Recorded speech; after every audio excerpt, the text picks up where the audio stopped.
Glória a Deus. Quantos estão com fome? Não de feijoada, mas da palavra. Aleluia. Quantos têm sede da palavra de Deus aqui? Amém. Hoje a palavra vai ser um pouco de feijoada. Vai ser mais densa.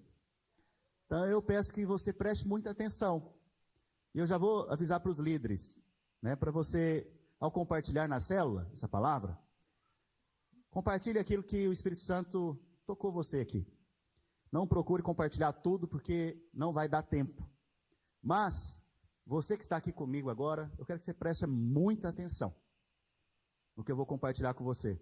Nós estamos nesses dias falando sobre desperta, ó tu que dormes. Quem estava no último culto? Você foi despertado? Eu creio que você foi despertado, amém? Então, esse é o alvo dessa série, despertar você. Mas qual que é a mensagem que mais desperta o crente? É a mensagem da volta de Cristo.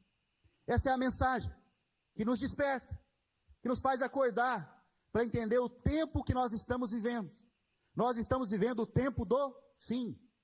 Esse é o tempo do fim. E eu creio que Jesus está às portas. Alguém pode pensar e dizer: mas pastor, eu quero casar primeiro, eu quero ter filho. Deixa eu te falar, você não tem noção do que será naquele dia que Jesus voltar. Todo o brilho que você vê aí das coisas lá fora, ou do brilho dos seus sonhos internos, não são comparáveis ao brilho de Cristo. Quando você ver esse dia, vai ser glorioso e maravilhoso. Então, o meu alvo com essa palavra é mostrar para você a respeito desse assunto. Quantos estão preparados? Coloca o seu cinto então aí, nós vamos para uma jornada agora, de muitos versículos. Hoje é um dia que eu vou tirar não para pregar, mas para ensinar a palavra. Amém? Então feche os seus olhos, vamos orar. Espírito Santo, eu peço para que o Senhor fale conosco. O Senhor já está aqui no nosso meio. O Senhor já está aqui cooperando com a edificação do teu corpo e da tua igreja. Espírito Santo, eu peço para que os olhos sejam abertos nessa manhã, os corações sejam descortinados e haja revelação da tua palavra em o nome de Jesus Cristo. Aleluia. Irmãos, eu gostaria muito de pedir algo. Hoje, ou essa semana, quando chegar em casa, leia Gênesis 22, Gênesis 23 e Gênesis 24. Isso vai te ajudar a meditar na palavra que vai ser compartilhada agora. A palavra de Deus, ela tem muitos símbolos, né? A palavra de Deus, ela tem muitas figuras. Todas elas apontam para Cristo. A chave para você interpretar a Bíblia, aleluia. A chave para você fazer essa interpretação é vendo Cristo nas Escrituras. Então, quando qualquer texto que você for ler, você tem que enxergar nele Cristo. Porque quando você encontra Cristo, você vai encontrar também a igreja. Vou falar de novo. Quando você encontra Cristo, você encontra também quem? A igreja. A igreja. Nós estamos em Cristo. Então, nosso alvo na palavra é procurar Cristo. É enxergar Cristo. Mas alguém pode levantar e perguntar: pastor, mas o Senhor Jesus, ele está lá no Antigo Testamento? Ele não está só no Novo? Sim, ele está no Antigo.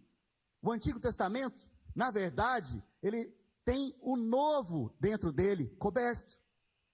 O Novo Testamento é o Antigo descoberto. Mas descoberto por quê? Porque Cristo se manifestou. Então, quando você olha para o Antigo Testamento, você enxergando Cristo nele, você vê o Evangelho, você vê o Novo Testamento. Em Gênesis, no capítulo 22, nós vemos uma figura, uma imagem, através da vida de Abraão e de Isaac. A Bíblia fala que Deus falou para Abraão: pega seu filho, seu único filho, a quem amas.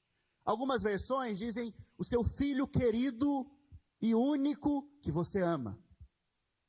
Traz ele a mim ao monte Moriá e faça um holocausto, um sacrifício pelo pecado. Deus nunca pediu criança alguma sacrificada. Mas no caso de Abraão, eu não sei se vocês lembram de Abraão. Abraão, ele não podia ter filhos com Sara. E depois de muitos anos esperando, veio então o cumprimento da promessa. Nasce Isaac. Mas agora Isaac está mais velho. A Bíblia fala então em Gênesis 22 que Deus pede Isaac. Talvez você já ouviu pregações por aí para você entregar o seu Isaac. Mas o alvo aqui é o Senhor mostrar para nós o quê? Que isso é uma sombra da realidade que iria acontecer no futuro. Qual realidade? O Filho Jesus, que aqui é uma figura em Isaac. O Filho Jesus, que seria sacrificado como holocausto pelo pecado de todos nós. Então, você vê que no Velho Testamento, você consegue enxergar o Evangelho e consegue ver a Cristo. Abraão, nesse contexto, representa Deus Pai, porque Deus Pai amava e ama Jesus. E a Bíblia diz que quando Jesus começa o ministério, Deus, ele se manifesta e fala o seguinte: este é o meu Filho amado, do qual eu tenho todo o meu prazer. Por quê? Porque naquele momento, o pai estava determinando o que o filho representava para ele. O filho representa para ele o quê? O amor, o coração dele. E ele tem prazer nesse filho. Mas lá atrás, em Gênesis 22, aconteceu a mesma coisa. Abraão, ao entregar Isaac para o sacrifício, um pouco antes, você vê que Deus fala para Abraão: pega o seu filho, teu único filho, a quem amas, e oferece ele a mim como sacrifício no Monte Moriá. Nós vemos aqui então que existe uma figura em que nos mostra o Evangelho, nos mostra que lá atrás já estava definido que Jesus morreria por mim e por você. Eu preciso te dizer, quantos aqui têm filhos? Você mataria o seu filho para salvar qualquer pessoa que está aí do seu lado? Por mais que você goste dela? Não, por mais que você fale assim, gente boa. Não, de jeito nenhum. Talvez você vai matar a pessoa, não o filho. Mas preste atenção, a Bíblia fala que Jesus morreu por nós enquanto nós éramos ainda o quê? Pecadores. Pode ser que alguém morra por alguém que é bom, mas e pelos maus, quem morre? Só Jesus. Jesus morreu por todos nós, que éramos maus, que éramos pecadores, né? Ele, naquela morte, nos deu vida. Ele nos restaurou, nos deu uma família. Agora nós somos da família de Deus. Aleluia. Glória a Deus. Então, Gênesis 22, nós vemos isso. Agora, em Gênesis 22, é onde nós vemos pela primeira vez a menção da palavra amor. Fala, você está com sua esposa aí hoje? Aleluia, olha. Pega na mão dela agora e fala: eu te amo. Te amo. Estou te ajudando, hein? Prepara o caminho. Ela vira para o irmão que está ao seu lado e fala: eu te amo, irmão. Isso é uma bênção. Aleluia. Eu te amo, Guilherme. Olha só, preste atenção aqui. A primeira menção de amor na Bíblia está em Gênesis 22. Pastor, por que você está falando disso? Porque a primeira menção de algo na Bíblia é muito importante. Todas as vezes que você vê algo pela primeira vez mencionado, aquilo vai produzir significado para as outras vezes que aquela palavra aparecer. Essa é a maneira que nós estudamos a Bíblia. Esse é o princípio que se chama princípio da primeira menção. E a primeira menção da palavra amor na Bíblia está em Gênesis 22. Mas que tipo de amor? Qual que é o primeiro amor mencionado na Bíblia? É o amor do pai pelo filho. É o amor do pai pelo filho. Qual que é o primeiro amor então? É o amor do pai pelo filho. Preste atenção. Nós somos crentes há muito tempo. Tradicionalmente nós falamos o quê? Eu perdi o primeiro amor. Alguém já falou isso? Não, você já... Não. Eu já falei várias vezes. Inclusive, assim que eu me converti, eu lembro que eu tinha uns 6 meses de conversão. Aí uma missionária estava lá, acho que numa célula, ela apareceu lá e falou, e me viu muito intenso, orando em línguas, chorando por Jesus, e querendo mais do Espírito Santo. Ela virou e falou: isso aí vai acabar, é só o primeiro amor. Falei: coitada. Mas deixa eu te dizer, o que é o primeiro amor? O primeiro amor não é o amor seu por Deus. Esse não é o primeiro amor, e você não pode confiar nesse amor. O primeiro amor é o amor do pai pelo filho. Em Gênesis 22, nós vemos então a primeira menção de amor. E a primeira menção de amor está relacionada ao amor de um pai pelo seu filho. A segunda menção de amor está em Gênesis 24. Nós vamos estudar daqui a pouco. É o amor de um homem por sua esposa. Nesses dois momentos nós vemos o quê? A maneira pela qual Deus nos ama. A maneira pela qual Deus te ama e Deus me ama é o amor do pai pelo filho. Mas depois que você recebeu o amor do pai, depois que nós recebemos esse amor, o amor que nos constrange. Por que ele nos constrange? Porque ele entregou o seu próprio filho em nosso favor. Isso nos constrange. Esse amor que nos constrange, depois de recebermos ele, nos resta agora a receber o segundo tipo de amor, que é o amor do noivo pela noiva, de Cristo pela igreja. Qual que é o amor de Cristo pela igreja? O amor de Cristo pela igreja é o amor que morreu, que ele resolveu entregar sua vida em nosso favor. Depois de receber tanto amor, só te resta entregar a vida. É por isso que você entregou a vida para Cristo. É por isso que você se rendeu a ele. Porque não tem mais espaço, não tem amor melhor, não tem amor maior. Em Gênesis, então, 23, nós vemos outra figura. A Bíblia fala que Sara era mãe de quem? Cadê os crentes que lêem a Bíblia? Hoje é um culto para crente. Cadê? Isaac, aleluia. Saiu Isaac. Isaac, ele era filho de Sara. Mas em Gênesis 23, Sara morreu. Sara morreu. Em Gênesis 22, o pai apresenta o filho como sacrifício. Em Gênesis 23, Sara morre. Preste atenção. Nós já entendemos que Abraão representa quem? Deus Pai. Isaac representa quem? Filho, Cristo. Mas e Sara? Quem é a Sara? Aleluia. Nesse contexto ela não é a graça. Nesse contexto ela representa Israel. Você vai ver em Isaías. Isaías diz o seguinte. Cadê Isaías? Pode projetar? Isaías 54, 5. Porque o teu Criador é o teu marido. Olha o que diz o texto. O Senhor dos Exércitos é o seu nome, e o Santo de Israel é o teu Redentor. Ele é chamado o Deus de toda a terra. Ele está falando para quem? Para Israel. Com quem que Israel casou? Com Deus. E agora nós vemos aqui em Gênesis 23, que Sara, que representa Israel, morre. Quando ela morre, nós vamos para Gênesis 24. Em Gênesis 24, nós vemos Abraão pedindo para o servo mais antigo da sua casa procurar uma esposa para Isaac. Preste atenção. Se você for lembrar aqui, de 2000 anos atrás, Jesus, ele vem ao mundo. Ele nasce de uma virgem. Ele vive 30 anos. A partir dos 30 ele começa seu ministério. 3 anos e meio depois, ele é sacrificado.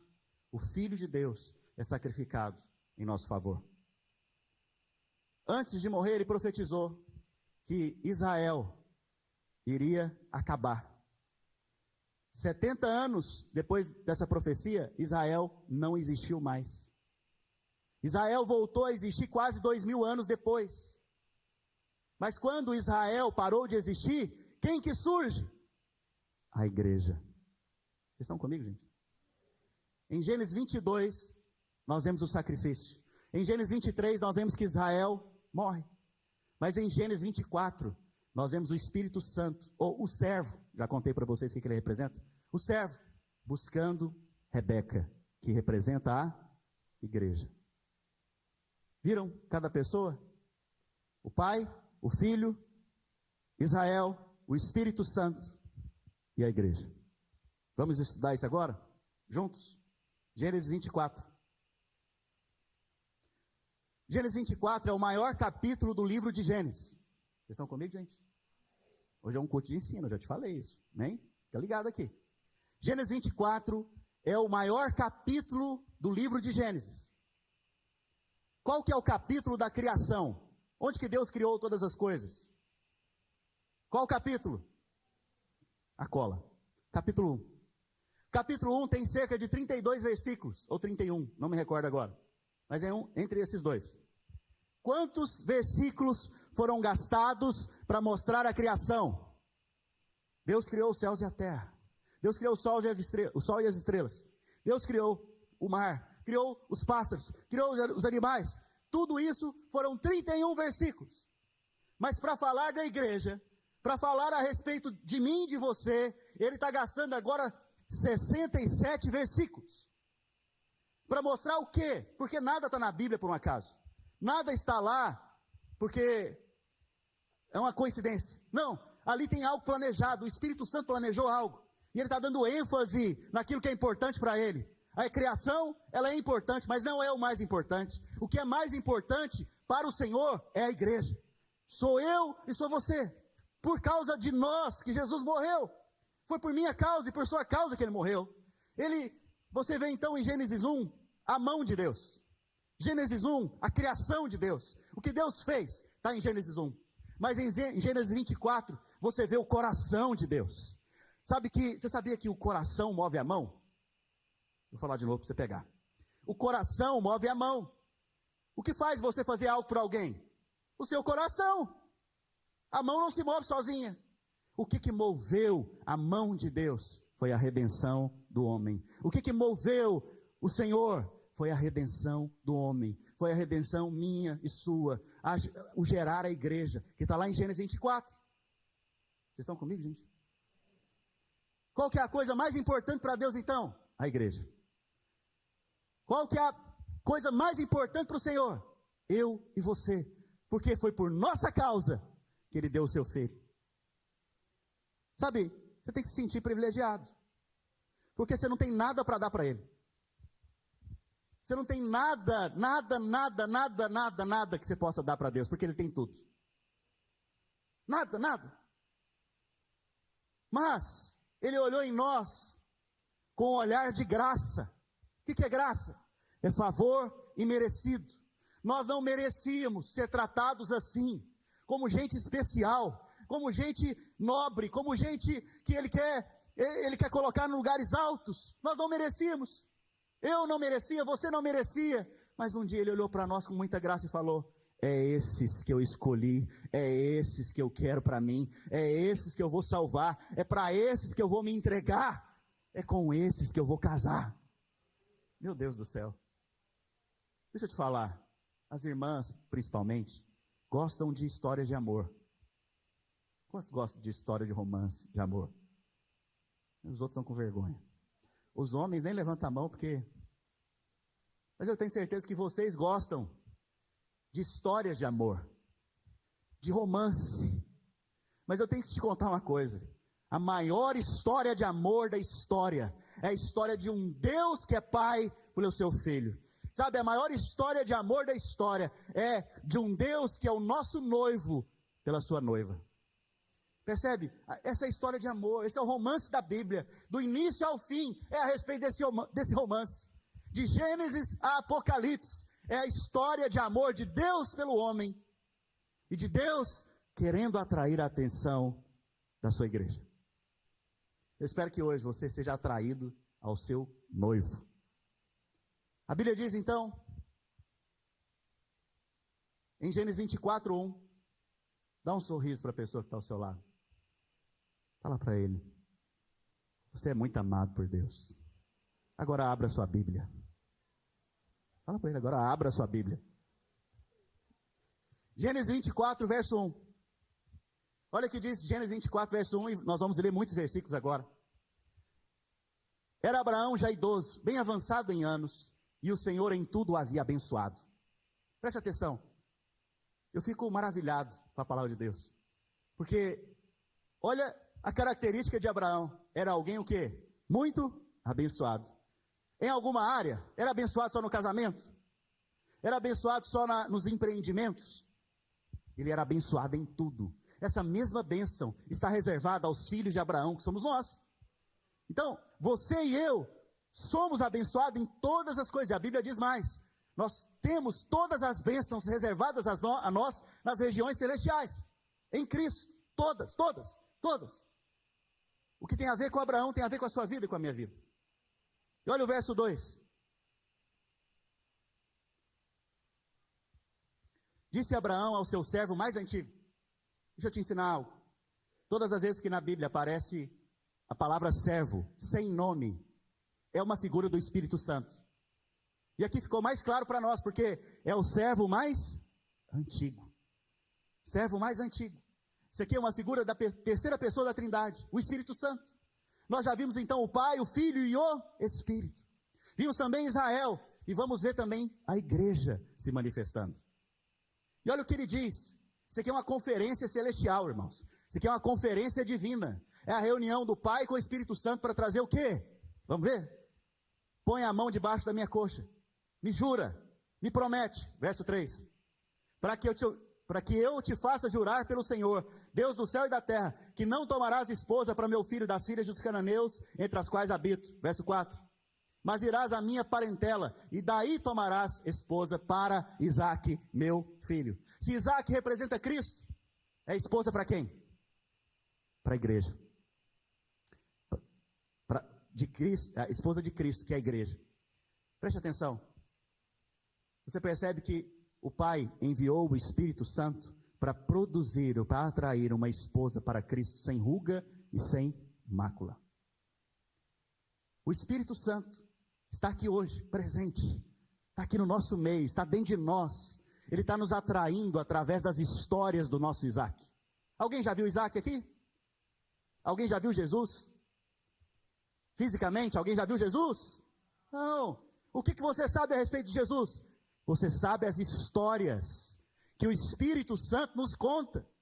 E cada vez que Ele nos conta, nós ficamos mais apaixonados por Cristo. Hoje o Espírito Santo está trabalhando na minha vida e na sua vida para nos atrair a Cristo. Mas ninguém viu. Mas nós sabemos que Ele existe. Nós sabemos que Ele pagou o preço por nós. Nós sabemos pela fé. É pela fé que nós nos envolvemos com essas histórias. E a obra do Espírito Santo é atrair você e a mim. Então cada dia mais você está sendo atraído a Cristo. Vai chegar um momento em que a prioridade sua não vai ser o trabalho, vai ser Cristo. A prioridade sua não vai ser uma pessoa, vai ser Cristo. A sua prioridade de vida vai ser agradar o seu noivo, o seu Cristo. Isso é uma obra exclusiva do Espírito Santo. E Ele foi enviado para nos encontrar, para nos achar. A Bíblia diz então que nessa conferência do Pai com o Espírito, o Espírito promete: eu vou atrás de uma noiva para Isaque. Veja. Antes mesmo de Rebeca existir, Deus, Pai e Espírito já falavam a respeito da noiva. Antes mesmo de nós existirmos, o Pai e o Espírito já falavam a nosso respeito. Antes da fundação do mundo, Ele já te conhecia, já sabia o seu nome. Antes de você existir, Ele já te conhecia e já tinha visto em você e em mim uma noiva para Cristo. A Bíblia diz então que o servo saiu em direção então a essa região onde tinha a parentela de Abraão. Em Gênesis 24:10, a Bíblia fala que ele saiu da seguinte maneira: tomou o servo 10 dos camelos. Quantos camelos? 10 camelos do seu senhor, e levando consigo de todos os bens dele. Preste atenção. A Bíblia fala que Abraão era riquíssimo. Em 10 camelos não caberiam todos os bens dele. Mas aqui está dizendo que ele levou consigo de todos os bens. Uma amostra de todos os bens. Uma amostra em cada camelo de todos os bens. Vocês estão comigo? E olha o que diz o texto. Ele foi em rumo à Mesopotâmia, para a cidade de Naor. Pastor, por que 10 camelos? O que o 10 representa na Bíblia? O 10 tem 2 significados. Quando se fala da tribulação, aponta para aprovação, teste. Mas quando se fala em relação a recursos financeiros, isso quer dizer o quê? Completude, plenitude. Por que é dízimo? Porque o dízimo representa o todo. Os 10 aqui representaram o quê? Toda a riqueza de Abraão. A Bíblia fala que o Espírito Santo, ou o servo, saiu então com toda a riqueza de Abraão. Quando o Espírito Santo, Jesus disse que ele teria que subir ao Pai para que o Consolador viesse. Porque se ele não subisse, o Consolador não poderia vir. Quando ele sobe, 10 dias depois, o Espírito Santo desce e abraça a igreja que está reunida na casa. E ali todos são cheios do Espírito Santo. Quando ele desce, ele vem com todos os bens do céu e distribui dons aos homens. Ele distribui os dons aos homens. Você percebe então que o servo, ele aponta para o Espírito Santo. E é aquele que foi enviado para suprir você. Qual que é a sua necessidade hoje? Ele está aqui para te suprir. Qual que é o seu desafio? Ele está aqui para te suprir. Porque ele tem todo o recurso celestial. E ele está trazendo isso em sua direção. É para você. Você é igreja. Só para a igreja que ele faz isso. A Bíblia diz então que em Gênesis 24:11, ele chega na cidade e ele faz ajoelhar os camelos junto a um poço de água. À tarde, hora em que as moças saem para tirar água. Preste atenção. O que aconteceu com os camelos? Se prostraram. Esses camelos têm 2 símbolos. Um símbolo é riqueza, prosperidade. O outro símbolo são os dons do Espírito. O primeiro símbolo tem a ver com dinheiro, bufunfa, dólar, ouro, diamante. Aleluia. Esse primeiro símbolo, se você pegar esse símbolo e aplicar agora, você vai entender que as riquezas não foram feitas para montar na sua vida e te escravizar. As riquezas foram feitas para se curvar diante de você e você usufruir delas. Qual que é a maneira que você pode usufruir de um camelo? Somente quando ele se dobra diante de você, você pode sentar em cima dele. Da mesma maneira, se as riquezas estão em cima de você, aguentar um camelo é muito difícil. Mas se você aprendeu que as riquezas vêm até você e elas se dobram diante de você, e você então surfa em cima delas, você está sentado em cima delas, isso quer dizer que Deus te colocou numa posição de dominar sobre as riquezas. Então não fica preocupado, filho. As riquezas vão vir, quem traz é o Espírito Santo. A provisão que você precisa, Ele vai trazer para você. Ele vai trazer. Porque vem das mãos dEle, não vem das nossas mãos e nem do nosso braço. Aleluia. Dá mais um sorriso para o irmão que está ao seu lado. Fala para ele, nós vamos ler agora uma grande porção da Bíblia. Aleluia. Gênesis 24, verso 12. E disse consigo o Senhor, o Deus de meu senhor Abraão, rogo-te que me acudas hoje, e use de bondade para com o meu senhor Abraão. Eis que estou ao pé da fonte de água. Aonde que o servo estava? Pé da fonte de água. Aonde que os camelos se dobraram? Ao pé da fonte de água. Aonde que é a fonte de água, pastor? Eu tenho que achar esse lugar. Você já está nele. É a vida da igreja. Quando nós nos reunimos aqui, a fonte de água, as fontes de água viva fluem nesse lugar. Sabe aonde tem riqueza então? Aqui, nas fontes de água viva. Sabe aonde você é enriquecido espiritualmente? Aqui, nas fontes de água viva. E agora, aonde está o Espírito Santo? Aqui, nas fontes de água viva. Aleluia, vocês estão comigo? Eis que estou ao pé da fonte de água, e as filhas dos homens desta cidade saem a tirar água. Dá-me, pois, que a moça a quem eu disser, inclina o cântaro para que eu beba, e ela me responder, bebe, e darei ainda a beber os teus camelos, seja que designaste para o teu servo Isaque, e nisso verei que usaste de bondade para com meu senhor. Verso 15. Considerava ele ainda, ou seja, ele estava orando ainda, falando ainda com Deus, quando saiu Rebeca, filha de Betuel, filha de Milca, mulher de Naor, irmão de Abraão, trazendo um cântaro no ombro. Qual foi o teste, a oração que ele fez?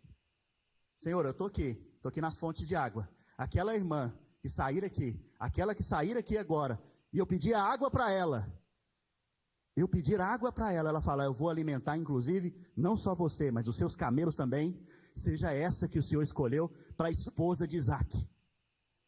Preste atenção, que princípio é esse aqui, pastor? A Bíblia diz mais tarde, que ele faz isso, ele pede para essa mulher chamada Rebeca, água. Jesus certa vez estava num poço, lembra? A mulher do poço, a mulher samaritana. Lá, a mulher estava no poço, Jesus fala para ela o quê? Me dá água. Ela falou o quê? Como sendo tu, judeu, e eu samaritana, você conversa comigo. E Jesus fala o quê para ela? Se você soubesse quem está te pedindo água, você me pediria água, e eu te daria a água da vida. E essa água no seu interior ia produzir uma fonte a jorrar para a vida eterna, e você jamais teria sede. Da mesma maneira o Espírito Santo está junto às fontes agora. E o teste foi o quê? A mulher que eu pedi água, essa será a esposa de Isaac. Se ela responder que dará água, inclusive para os camelos. Agora preste atenção. Você já parou para pensar quantos litros de água um camelo bebe? Alguém já tirou água no poço? Eu já. Esse povo assim lá do Goiás, de Minas, na cisterna, lá de Cuiabá. Esse pessoal aí, eu tenho certeza que já tiveram uma experiência dessa. Hoje a água chega na sua torneira, mas em algumas épocas a coisa saía da cisterna. Preste atenção. Irmãos, tirar a água da cisterna ou do poço, que é a mesma coisa, isso aqui é um nome bonito. Mas para nós lá do Goiás é cisterna. Tirar a água da cisterna é algo que envolve esforço, disposição para servir. A Bíblia diz que o servo pediu água. Ela falou o quê? Senhor, toma água, pega a água do meu cântaro, mas não só essa água, eu vou também tirar água para os seus camelos. Um camelo bebe, em média, 100 litros de água. 10 vezes 100? Cadê a irmã disposta aqui nessa igreja? Cadê as solteiras dispostas a encontrar o seu Isaac? Aleluia. Preste atenção. Preste atenção. O Espírito Santo está procurando a igreja que serve para o seu noivo Jesus. O Espírito Santo está aqui hoje olhando para você. A Bíblia fala que ele ficou em silêncio, olhando para saber se era bom termo a sua viagem, para saber se ela tinha os sinais que ela seria a esposa. Alguém aqui já pensou? Preste atenção. Tem dias que você está mais intenso espiritualmente. Tem ou não tem? Tem. Tem dias que você está mais assim, parece que Deus foi embora. Parou de falar comigo. Já aconteceu isso com alguém? Não quer dizer que ele foi embora. Quer dizer que ele está em silêncio, esperando ver você servir na vida da igreja, servir os camelos, trazendo água para eles, servir o Espírito, servir. Quanto mais você serve, mais você chama a atenção do Espírito Santo, porque ele está te preparando para ser uma noiva para o seu Isaac celestial. Estão comigo, gente? Estão sendo enriquecidos? No verso 22, abra, Gênesis 24, 22. Depois que ela deu água para o servo, que é o Espírito Santo, deu água para os seus camelos, que estão trazendo todas as riquezas. Olha o que acontece no verso 22. Tendo os camelos acabado de beber, tomou o homem um pendente de ouro, de meio siclo, de peso, e 2 pulseiras para as mãos dela, do peso de 10 siclos de ouro. Verso 23. E lhe perguntou: de quem és filha? Peço-te que me digas, haverá aqui em casa de teu pai lugar em que eu fique, eu e a comitiva? Qual foi a primeira coisa que ele deu para ela? Ouro. Fala comigo, ouro. Ouro, aponta para a natureza divina. Quando nós nascemos de novo, nós somos feitos a mesma natureza de Cristo. Fala assim, eu sou a mesma natureza de Cristo. Sabe, a primeira coisa que ele deu foi o ouro. O ouro também aqui aponta para os dons. Quando nós encontramos com o Senhor, o Espírito Santo na verdade nos acha, ele nos dá o quê? Os seus dons. E ele não dá só um, ele continua dando no passar dos dias. Ele continua te enriquecendo no passar dos dias. Enriquecendo espiritualmente. Vocês querem ir embora, gente? Amém. Porque eu nem comecei a pregar. Aleluia. Gênesis 24, verso 29. Ora, a Rebeca tinha um irmão, chamado Labão. Fala Labão. Labão, mais tarde você vai conhecer ele. Ele é o tio de Jacó, que foi morar com ele, que enganou Jacó várias vezes. Porque o enganador sempre vai ser elevado a outro enganador. Labão é esse enganador.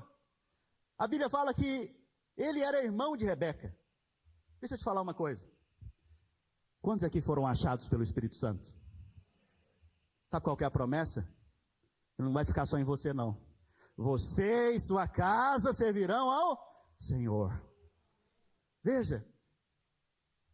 Por que Labão ficou impressionado? Vamos ver?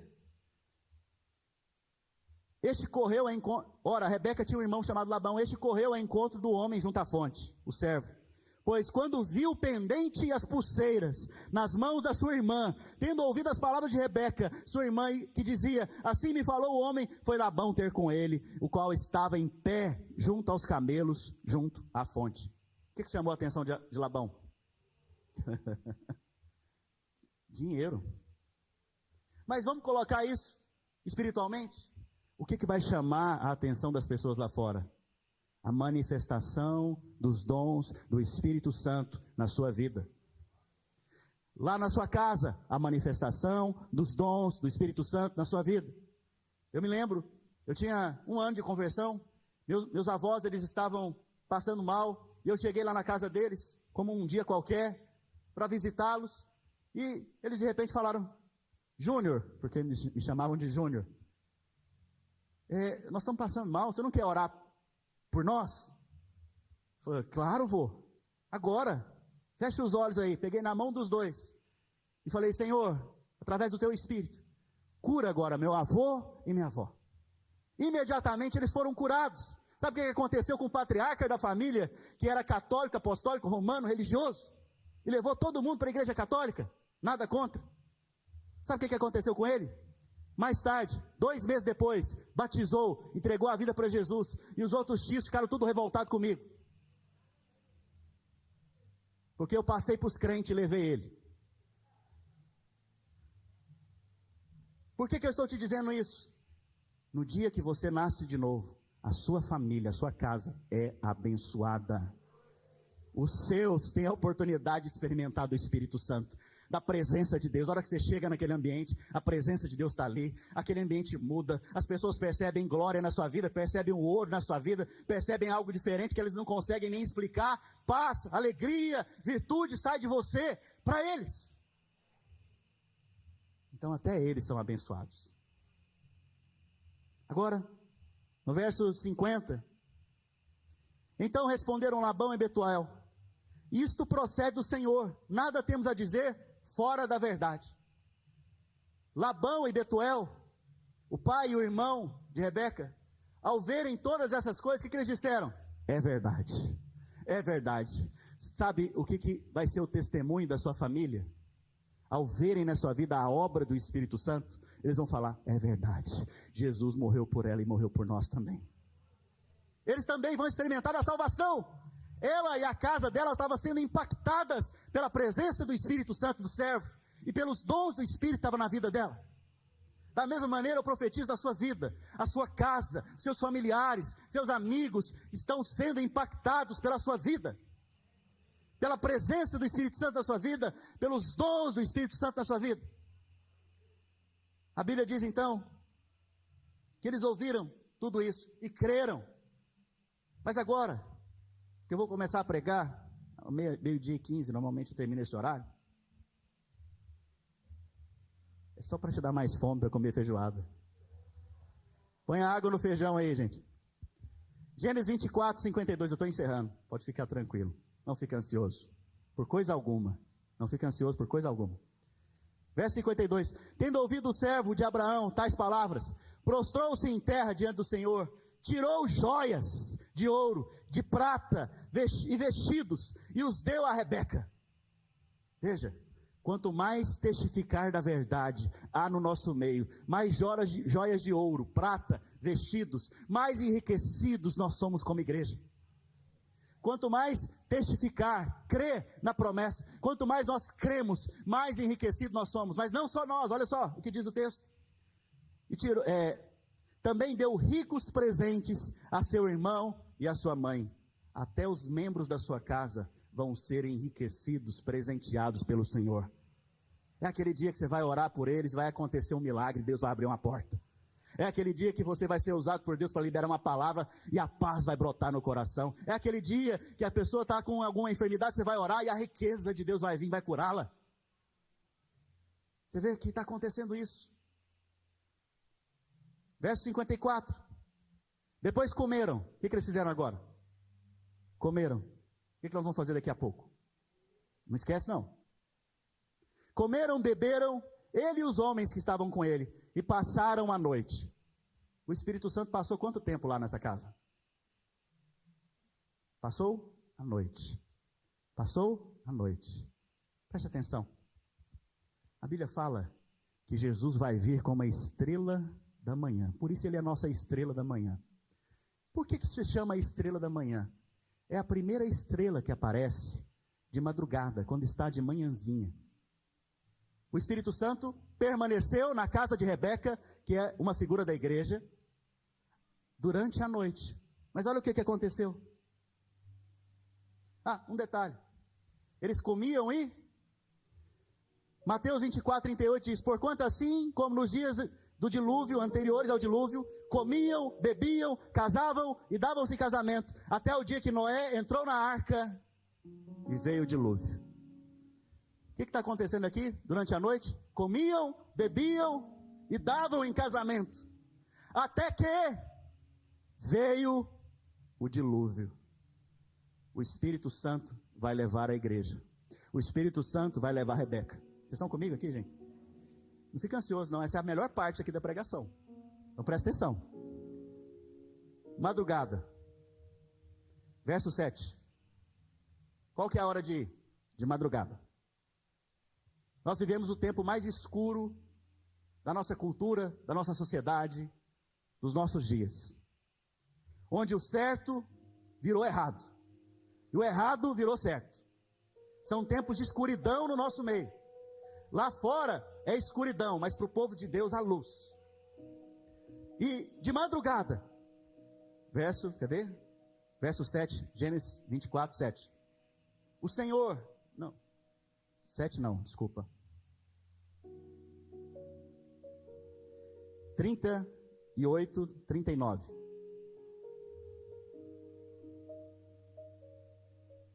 Gênesis 24, 39. Vou ler aqui, irmãos.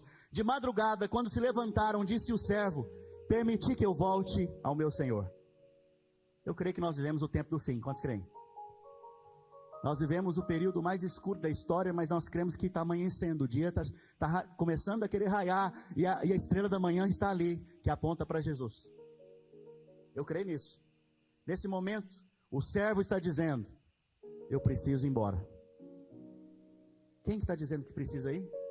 O Espírito Santo está dizendo nesses dias: eu preciso voltar para o meu Senhor. Olha o que diz mais. Verso 55. Mas o irmão e a mãe da moça disseram: fique ela ainda conosco alguns dias, pelo menos 10. Labão representa o crente derrotado, que vai passar pela tribulação. E ele está pedindo para ficar quantos dias? 10 representa o quê? Nesse caso, representa tribulação. Grande tribulação. Teste. Labão está pedindo para ficar quantos dias? Para ficar na tribulação. Mas agora, nós vamos ouvir Rebeca. Antes, no versículo 56 diz: ele porém lhes disse: não me detenhais, pois o Senhor me tem levado a bom termo na jornada, permiti que eu volte ao meu Senhor. Qual que é a oração do Espírito Santo nesses dias? Não me detenhas, não me detenhas. Vocês estão falando para ficar porque você está envolvido com o ouro, está envolvido com as riquezas desse mundo, está envolvido com as coisas desse mundo, mas deixa eu te dizer, não me detenhas porque eu preciso voltar para o meu Senhor. Mas agora, nós vamos ver que alguém vai definir essa história. Veja, nem o Espírito Santo definiu, representado aqui pelo servo. Verso 57, disseram: chamemos a moça e ouçamo-la pessoalmente. A moça está sendo chamada. Quem que é a moça, meu Deus do céu? Você está sendo chamada para ser ouvida nesses dias. Qual será a sua resposta nesses dias? Você está sendo convidada para ser ouvida nesses dias, e a sua resposta vai ser definidora. Verso 58. Chamaram, pois, Rebeca, chamaram, pois, a igreja, e lhe perguntaram: queres ir com este homem? Ela respondeu: irei. Quantos podem responder nessa manhã: eu irei? Eu irei. Eu irei. Vamos ficar de pé. A palavra de Deus diz que o Espírito e a noiva dizem: vem. Não é só a noiva, não é só o Espírito, mas é o Espírito e a noiva dizem: vem. O Espírito Santo já decidiu: eu preciso ir, eu tenho que ir, mas eu creio que ainda hoje as pessoas lá fora, os crentes carnais, estão esperando Rebeca decidir a volta de Cristo. Hoje é dia de você orar. Hoje é dia de você falar: eu irei. Eu irei. Queria que nós ministrássemos aquela canção. Enquanto nós ministramos essa canção, eu quero te desafiar a orar, porque eu creio que a volta de Cristo também é fruto da oração da igreja. Até a volta de Cristo é fruto da oração da igreja. Eu gostaria que você orasse agora e falasse para o Espírito Santo. O Espírito Santo está aqui nessa manhã. O Espírito Santo está ativando você, está aquecendo seu coração, testificando a respeito dessas coisas que eu estou dizendo. E se Ele testificou em você, é porque você foi chamado para esse tempo. Se Ele testificou em você, é porque você foi separado por Ele. Em você foram dados os tesouros do Senhor. Quero te desafiar agora, com seus olhos fechados, você falar para o Senhor, para o Espírito: eu irei, me conduza ao meu Isaac, pois eu irei. Eu entendo que é o tempo do fim, a noite se vai, o dia já vem. Maranata, a hora vem, Senhor Jesus. Oh, nós cremos que o Senhor está às portas. Nós cremos que chegou o tempo, chegou a hora em que o Espírito Santo está dizendo: eu preciso ir. Chegou o tempo e a hora de Rebeca dizer: eu irei. Diga isso do fundo do seu coração, diga isso ao Senhor hoje. Com a revelação que o Senhor te deu, diga isso a Ele hoje.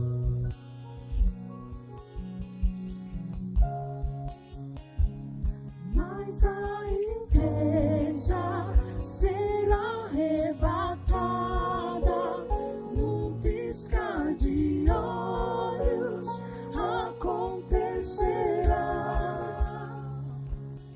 Verso 62. Do momento que ela saiu até chegar aonde Isaac estava, não tem nenhum versículo separando esse momento. Ela já saiu e já chegou onde Isaac estava. E o verso 62 diz: ora, Isaac vinha de caminho de Beer-lahai-roi, porque habitava na terra do Negueb. Saíra Isaac a meditar no campo, e ao cair da tarde, erguendo os olhos, viu, eis que vinham camelos. Preste atenção. Entre sair de onde estavam até chegar em Rebeca, até chegar em Isaac, foi só um versículo. Sabe por quê? Esse caminho demorava muitos dias, mas a Bíblia não quis relatar esse caminho, porque será como está em 1 Coríntios, capítulo 15, verso 51. Eis que vos digo um mistério: nem todos dormiremos, mas transformados seremos todos, num momento, num abrir e fechar de olhos, estaremos diante dele. Num abrir e fechar de olhos, Rebeca estava diante de Isaac, com o servo. No abrir e fechar de olhos, aqueles que disseram, eu irei, estarão diante dele naquele dia.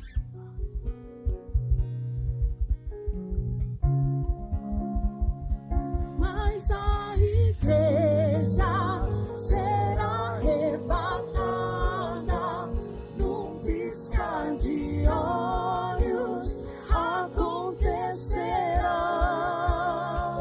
Mas a igreja será arrebatada num piscar de olhos, acontecerá.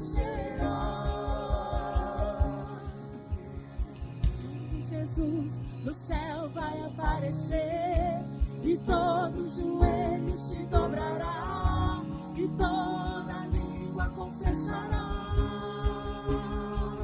Mas a igreja será arrebatada num piscar de olhos, acontecerá.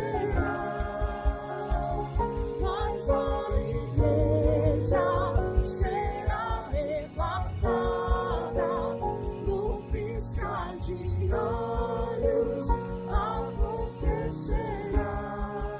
Aleluia.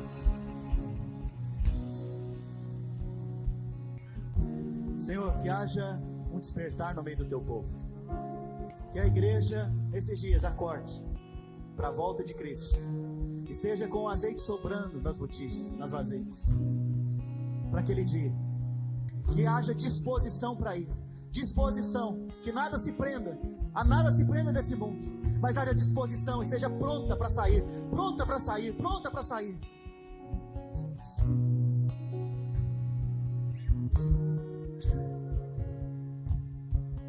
Senhor, dá um espírito vigilante aos meus irmãos, uma percepção do tempo do fim, uma percepção dos dias que nós estamos vivendo. Dá essa percepção, Senhor, dá essa percepção a nós. Nós não seremos pegos de surpresa, porque nós estamos percebendo que o ladrão está vindo. Estamos vigiando, vigiando, vigiando.